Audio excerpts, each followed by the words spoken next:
지금 우리는 세스 고딘의 저서 마케팅이다를 공부하고 있습니다. 함께 공부하실 분들은 책을 구입해서 파트에 맞게 시청해 주시면 도움이 되실 겁니다. 오늘 스터디할 파트는 챕터 9번째, 우리 같은 사람들은 이런 일을 한다 입니다. 중간부터 시청하게 되신 분들은 재생 목록을 통해서 1편부터 차례대로 보시는 게 더 좋으실 겁니다. 그럼 시작하겠습니다. 이건 지극히 개인적인 생각인데요. 저는 전략 기획을 매우 중요하게 생각합니다. 비즈니스 공부를 하다 보면 무조건적인 실행을 강조하는 컨텐츠가 많이 보이죠. 사실 제 스타일과는 맞지 않습니다. 아니, 정확하게 말해서는 저는 실행을 기본적으로 하는 타입이라서 그 메시지가 저에게 그렇게 와닿지 않는다고 말하는 게 맞겠네요. 방향의 확신만 있다면 언제든 실행을 할 거라서 저는 오히려 조금 더 살펴보는 편입니다. 절대로 저는 그 기획 시간이 낭비라고 생각하지 않고요. 무작정 부딪혀 보는 것도 때론 필요하지만 신중할 수만 있다면 사전에 피할 수 있는 게 많은 것 같습니다. 그런 저에게 세스 고딘의 마케팅 2단은 바이블과 같습니다.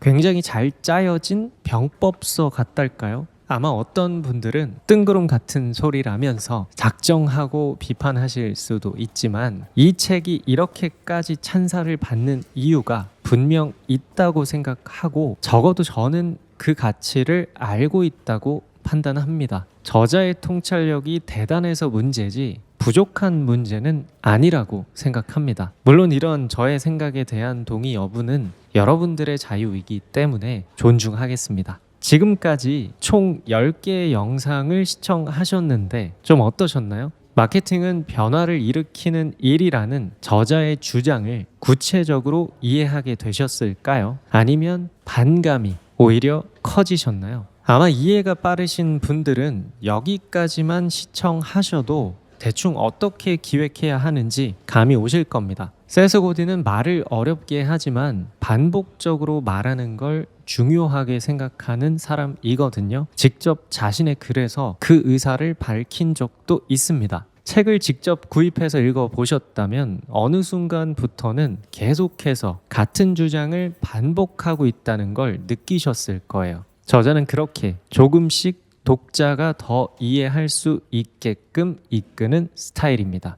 오늘 우리가 스터디하는 파트 또한 마찬가지입니다. 중간 점검이랄까요? 맨 처음 세스 고딘은 마케팅이 광고가 아니라 변화를 이끄는 일이라고 주장했었습니다. 그 이후 몇 장에 걸쳐서 디테일한 설명을 해줬죠. 그리고 이번 장 9장에서 다시 한번 정리해주고 있습니다. 마치 이제는 들리시나요? 라는 말을 하는 것 같이 말해요. 만약 여러분들이 9장에 나오는 모든 내용을 훑어만 봐도 완벽히 이해가 된다면 이 책의 베이스는 다 뗀 거라고 생각하시면 됩니다. 개념화 시켜온 단어들이 많이 쓰이기 때문에 맨 처음부터 9장을 이해하기란 쉽지 않거든요. 하지만 지금까지 우리는 개념을 하나씩 이해해 왔기 때문에 분명히 들리실 겁니다. 어떻게 정리했는지 저와도 하나씩 알아볼까요? 세스 고딘이 이번 장에서 비유를 통해서 알려준 단계는 총 4단계입니다. 첫 번째 단계, 당신의 일은 나무와 같다.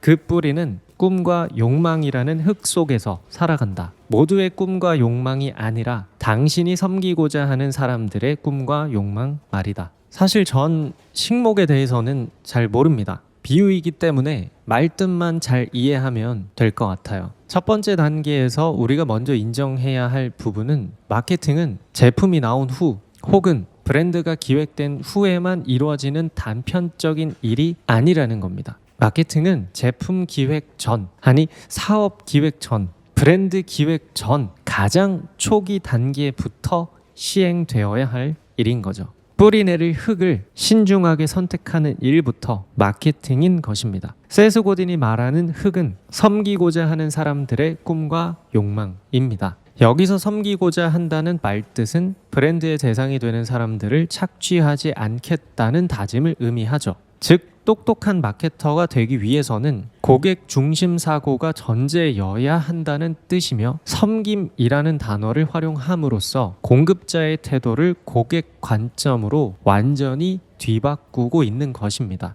철저히 사람들의 욕구를 도울 것을 강조하는 거예요. 근데 이상하게도 비즈니스에서 기본이라고 하는 문제 해결이 아닌 꿈과 욕망을 이야기했습니다. 왜일까요? 지금까지 우리가 공부해온 내용을 토대로 해석해 보면 그 이유는 바로 사람들이 살만해졌기 때문입니다. 아주 기본적인 생리적 욕구를 제외하고 나머지 모든 소비는 필요가 아닌 욕망이라는 걸 우린 이해했습니다. 그렇기 때문에 사람들은 단순히 문제만 해결해주는 기능적 제품이 아닌 내면의 정신적 욕망을 채워주는 브랜드까지 소비하고자 하는 거고요. 조금 더 구체적으로 그 욕망이란 사람들의 에고가 만들어내는 것이라는 것도 추가적으로 공부했습니다. 우리 자신 포함 사람들의 에고는 욕망의 집합체입니다. 에고마다 무의식적으로 허상의 캐릭터를 닮아가길 꿈꾸죠. 캐릭터란 단순히 겉으로 보이는 모습을 넘어서 신념까지, 즉 삶의 철학까지 포함하는 총체적인 정체성입니다.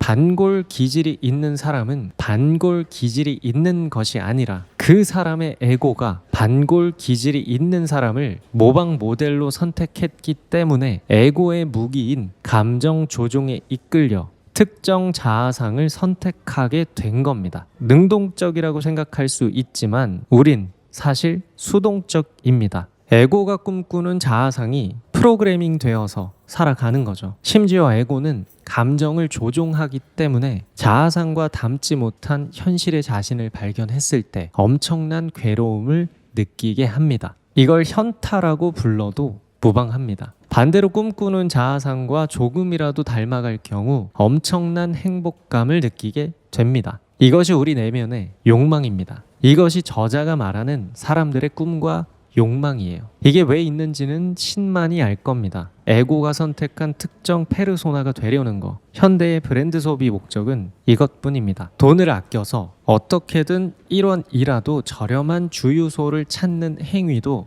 욕망입니다. 그 모습이 그 사람에게 위상이며 그런 사람의 정체성을 분석했을 때 야무지게 잘 아껴서 건물주가 된 사람을 존경하고 같은 꿈을 꾸고 있을 가능성이 높습니다.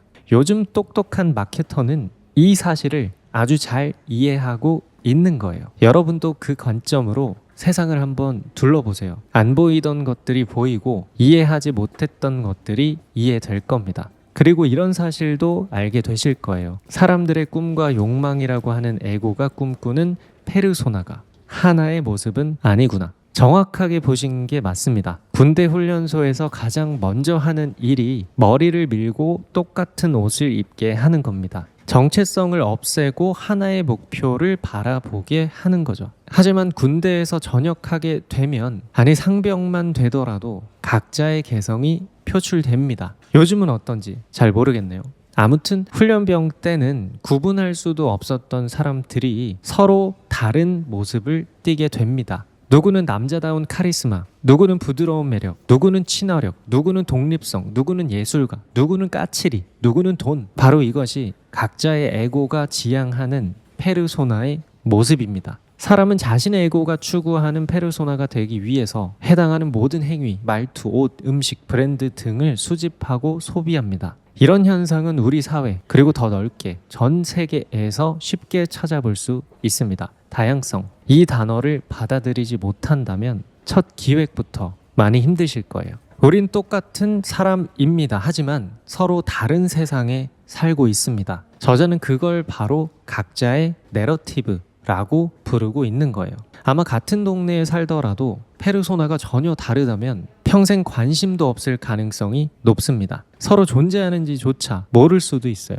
특히나 요즘같이 알고리즘이 지배하는 세상에서는 더더욱 서로가 지향하는 게 무엇인지, 서로가 속한 세상에서 유명한 게 무엇인지 알 수가 없죠. 학교나 직장에서는 다양한 페르소나를 볼 수 있지만 자유가 주어질수록 사람은 자신이 속한 문화에만 참여하고 싶어 합니다.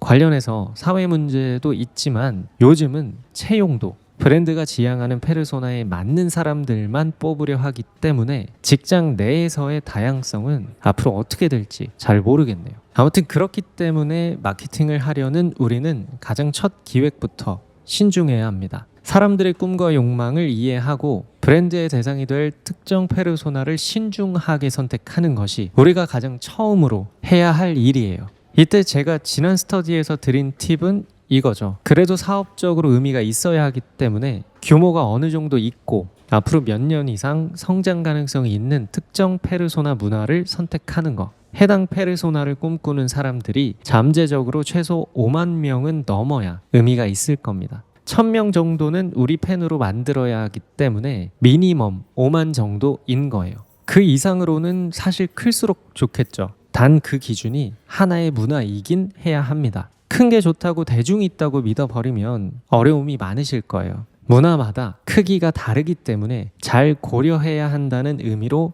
받아들이셔야 합니다. 이때 내부팀, 즉 창업자가 공감할 수 있는 대상을 선택하는 것도 꽤나 중요합니다. 창업자도 사람이니까요. 그리고 두 번째 단계입니다. 당신의 일이 일용품 수준이라면, 뻔한 수요를 충족하려는 약삭빠른 대응이라면 당신의 뿌리는 깊이 뿌리 내리지 못한다. 나무는 높이 자라지 못할 것이고 설령 높이 자라더라도 중요하거나 유용하거나 지배적이라는 평가를 받지 못할 것이다. 그러다가 결국 비슷한 나무들 사이에 파묻히고 말 것이다. 브랜드 마케팅의 관점으로 앞서 대상을 잘 선택했다면 그 다음은 브랜드가 제공할 가치에 대한 고민을 해야 합니다. 사실 이건 너무나도 당연한 거죠. 그 가치가 서비스든 제품이든 혹은 지역이든 국가든 사람이든 상관없습니다. 비즈니스의 원리는 등가 가치 교환이기 때문에 가치는 반드시 준비돼야 합니다. 시장 조사를 무시하고 그냥 하고 싶은 제품 혹은 할 수 있는 제품에만 초점을 맞추는 경우도 많은데요. 많은 경우 시장 조사가 현실적이긴 합니다. 스티브 잡스의 명언에 따르면 시장 조사로는 미래를 정확히 알 수 없지만 저는 세상에 천재가 존재한다고 믿는 사람이라 일반 지능으로 이해할 수 없는 계산과 초계 수준이 있다고 생각합니다. 그러니 거의 대부분의 경우 시장 조사를 해서 사람들이 어떤 제품이나 서비스를 많이 찾고 있는지 살펴볼 수밖에요.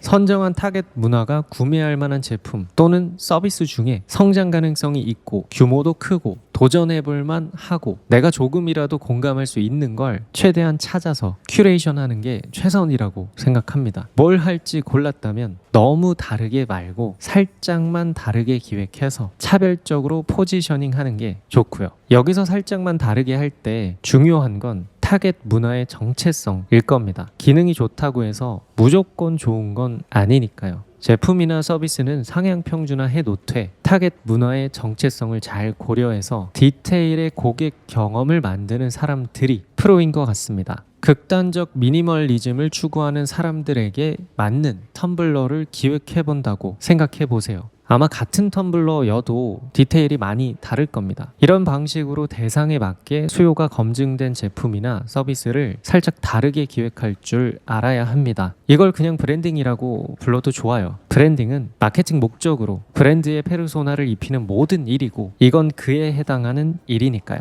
다음 세 번째 단계입니다. 당신의 나무는 자라는 동안 공동체를 위한 표식을 만든다. 당신이 섬기고자 하는 사람들 중 얼리 어댑터들은 나무를 찾아와 둥지를 오르거나 그늘에서 쉬다가 나중에는 과일을 따먹는다. 그러다가 다른 사람들을 불러 모은다. 드디어 표식이라는 단어가 나왔네요. 사실 앞으로 남은 챕터 중 이 단어를 조금 더 구체적으로 다시 만날 기회가 있을 겁니다. 이걸 이해하시면 좋겠네요. 상상으로 화장품 패키지 디자인을 해보는 겁니다. 100개 정도 진열되어 있는 장에 딱 한 군데 우리가 올라갈 거예요. 아마 거의 대부분의 분들은 모여서 이런 말을 할 가능성이 높습니다. 가장 눈에 띄어야 해. 무조건 그게 좋은 거야. 그렇죠. 맞는 말이긴 합니다. 그럼 어떤 방향으로 기획해야 가장 눈에 띌 수 있을까요? 빨간색, 노란색, 보라색? 제 생각은 조금 다릅니다. 어쩌면 다 아무 의미 없는 색깔일지도 몰라요. 왜냐하면 사람들이 지향하는 페르소나가 집단마다 다르기 때문입니다. 사람들은 무의식적으로 자신이 지향하는 페르소나에 가장 근접한 디자인을 가장 먼저, 가장 빠르게 캐치하게 되어 있어요. 100개 이상 진열이 되어 있어도 정확히 자기 취향을 내는 게 우리입니다. 그것도 무의식적으로 직접적으로 말이에요. 힙하고 맥시멀한 디자인을 추구하는 페르소나를 가진 사람들이 베이지 색상 배경에 고상하게 세리프체 글씨 하나만 있는 디자인을 가장 먼저 발견할 가능성은 적습니다. 반대로 미니멀한 디자인을 선호하는 사람들에게 휘황찬란한 디자인의 패키지는 눈에 차지도 않을 겁니다. 그보다는 잘 보이지도 않는데 어디 구석에 있는 아주 미니멀한 패키지를 기가 막히게 찾을 가능성이 높죠. 자, 그러면 미니멀 37%에 힙함 61.7%에 위트 1.3%를 선호하는 페르소나라면요. 아니, 이것보다 더 복잡한 정체성을 추구한다면요. 머리가 깨지는 겁니다. 그래서 가장 처음이 중요한 겁니다. 타겟할 페르소나 문화를 신중하게 선정하고 그들의 깊숙한 취향까지 공부하고 분석하는 거 절대 대충 하지 마세요. 타겟 페르소나에 맞게 디자인해서 진열하는 것이 우리 같은 사람들에게 가장 눈에 띄는 디자인이 되는 겁니다. 그러니까 페르소나를 고려하지 않은 무조건 눈에 띄어야 해는 실현될 수 없으며 그 방향으로 가게 되면 결국 사람 눈을 피곤하게 만들겠다는 집념에만 휩싸이게 될 겁니다. 어떻게든 피로감을 주겠다는 꿈으로 브랜딩하는 분들은 안 계시겠죠. 브랜드의 표식은 대상에 맞게 기획돼야 하고요. 그것이 디자인을 넘어서 행동, 태도, 말투, 향기, 걸음걸이 등등 모든 감각에 담겨져야 합니다. 그래야 우리의 대상이 우리를 즉각적으로 알아보고 취하려고 할 테니까요. 바로 이 표식, 이것이 문화의 상징이자 브랜딩입니다. 어느 나라를 가든 혹은 다큐멘터리로 어느 부족을 탐색하든 그들의 문화 속 상징이 있습니다. 단순히 구별되기 위함이 아니에요.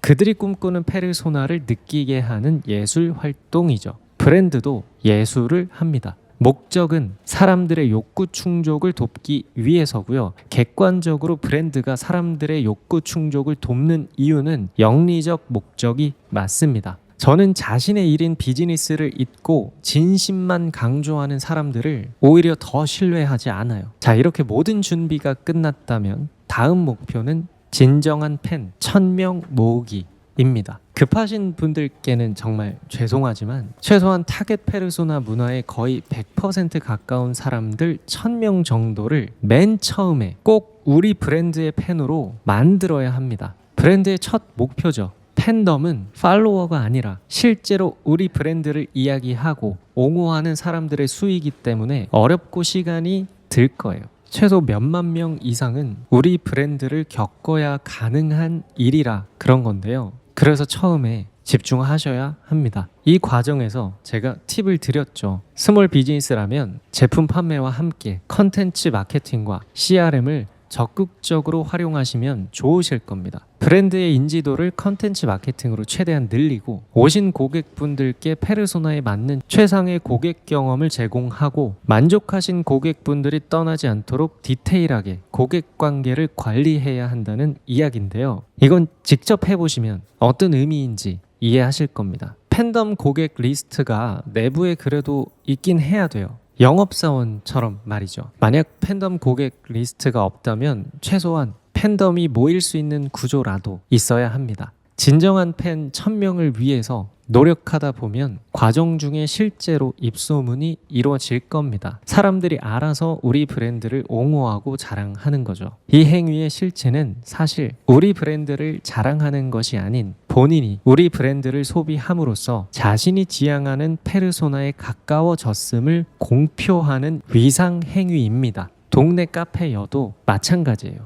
근데 그렇다 할 팬이 모였는데도 작은 입소문 현상이 잘 이루어지지 않는다면 제품이나 고객 경험 구조를 잘 살펴보셔야 합니다. 폐쇄적인 요소가 숨어 있을 수도 있거든요. 그럴 땐 입소문이 조금 더 날 수 있도록 구조 설계를 해야 합니다. 팬덤이 1000명 정도 모였을 때 입소문을 극대화시킬 수 있는 스킬도 있는데요. 제 생각에 가장 좋은 방법은 어느 정도 팬이 모였을 때 브랜드가 지향하는 페르소나 중에 영향력이 있는 분들, 즉 대표 페르소나 분들이 우리 브랜드에 속해서 자신의 이야기를 나눌 수 있도록 하는 겁니다. 바로 우리 같은 사람의 대표들을 드러내는 방식이죠. 별 다른 디자인 노력 없이도 그런 활동만으로도 브랜드의 밀도가 굉장히 높아질 거예요.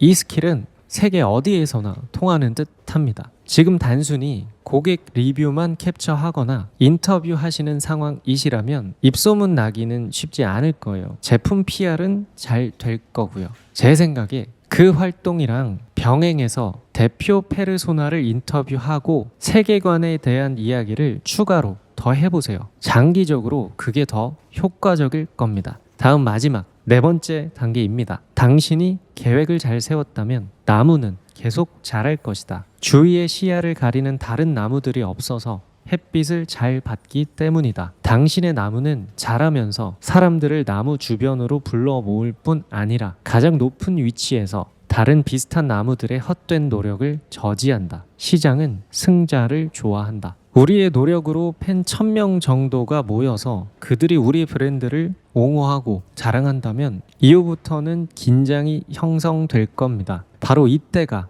브랜드 마케팅 1차 고유의 팬덤 문화로 긴장 창출하기입니다. 하지만 오해하시면 안 됩니다. 이건 사실 브랜드의 고유 문화가 아닙니다. 브랜드가 이미 세상에 있던 문화에 참가한 게 맞는 거죠. 그저 우리는 브랜드 주변으로 해당 문화에 속한 사람들이 모여서 놀 수 있게 만들었을 뿐입니다. 그러면 이제 긴장이 생길 거예요. 주변 사람들이 신경 쓰는 거죠. 저게 뭐길래?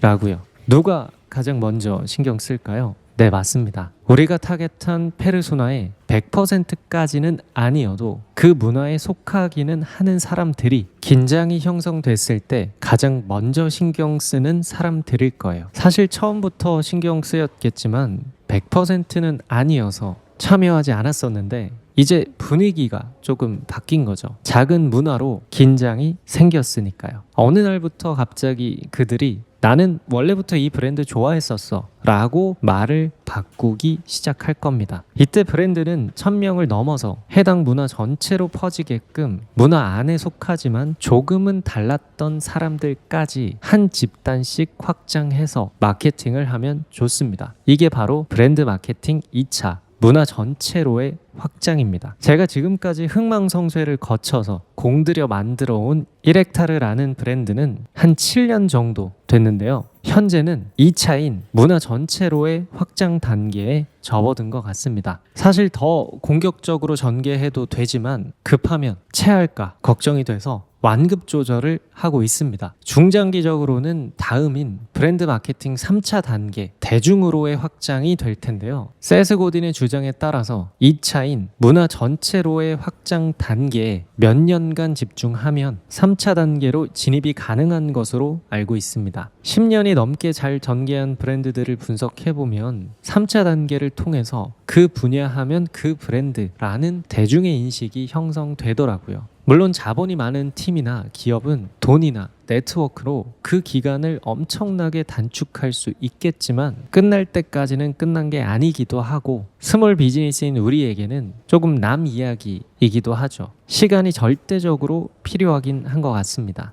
요즘에는 브랜드 마케팅 3차 단계인 대중으로의 접근을 오히려 포기하고 같은 세계관을 유지하면서 글로벌 확장을 노리는 브랜드도 많아진 것 같아요. 내수 시장 전체로 퍼져서 브랜드 정체성을 둥글게 만들어갈 것이냐, 차라리 정체성은 뾰족하게 유지하되 글로벌 시장을 공략해 볼 것이냐 하는 차이겠죠. 머릿속에 그림이 좀 그려지셨나요? 제가 세스 고딘의 이론을 따른다는 걸 많은 사람들이 알기도 하고 그걸로 놀림을 좀 받기도 하는데요. 전 사실 크게 신경 쓰지 않습니다. 왜냐하면 세스 고딘이 알려주는 마케팅 기획의 위력과 통찰을 저는 믿기 때문이에요. 제가 이론만 강조하는 것 같지만 실험도 정말 중요하게 생각하는 사람입니다. 대표적인 실험으로는 여러분들이 지금 시청하시는 이렉타르라는 브랜드가 있겠죠. 이렉타르라는 이름을 짓고서부터 마케터로서 지금까지 7년간 직접 실험해본 결과 아직까지는 저자의 말대로입니다. 물론 현재는 1차 브랜드 고유의 팬덤 문화로 긴장을 창출하고 2차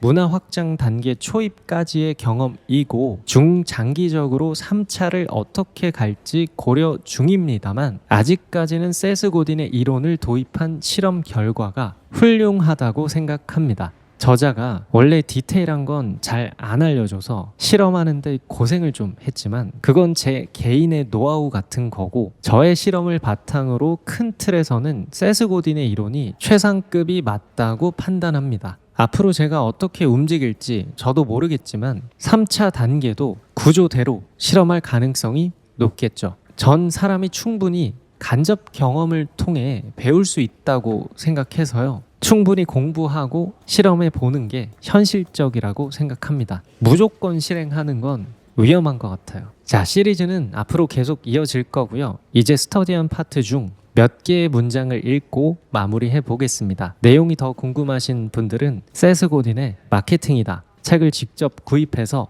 정독해 보세요. 마케터이자 변화의 수행자로서 우리는 거의 대부분 변화를 일으키는 자신의 능력을 과대평가한다. 그 이유는 간단하다. 모두가 언제나 내면의 내러티브에 따라 행동하기 때문이다. 사람들이 스스로 원하지 않는 일을 하게 만들 수는 없다. 사람들이 원하는 일은 내면의 내러티브를 강화하는 행동이다. 그러나 대다수 사람들은 동화되려는 욕구와 위상에 대한 인식에 이끌려 행동을 바꾼다. 두 가지 힘은 종종 현재 상태를 유지하게 만들기 때문에 바꾸려면 긴장이 생긴다. 대다수 사람들의 경우 기억나는 가장 오래된 순간부터 마지막 숨을 쉬는 순간까지 하나의 질문이 행동을 좌우한다. 바로 우리 같은 사람들은 이런 일을 할까? 이다. 하나의 문화 또는 이 문화라고 불러야 한다. 보편적인 문화, 우리 모두를 규정하는 우리는 없기 때문이다. 변화는 이렇게 이루어진다. 문화를 바꾸고자 하는 의지를 품고 과감하게 하나를 고르는 데서 변화가 이뤄진다. 일반화는 문화를 형성하고 문화는 우리의 선택을 이끌며 우리의 선택은 더 큰 일반화로 이어진다. 마케터는 평범한 사람을 위해 평범한 물건을 만들지 않는다. 마케터는 변화를 일으킨다. 그 방법은 새로운 행동을 일반화하는 것이다. 도토리만 보여주고 사람들이 모여들기를 기대하는 것은 실수다. 관심 있는 사람들을 모으려면 그들에게 개선을 이루는 가장 짧고 직접적인 경로를 보여주는 것이 중요하다.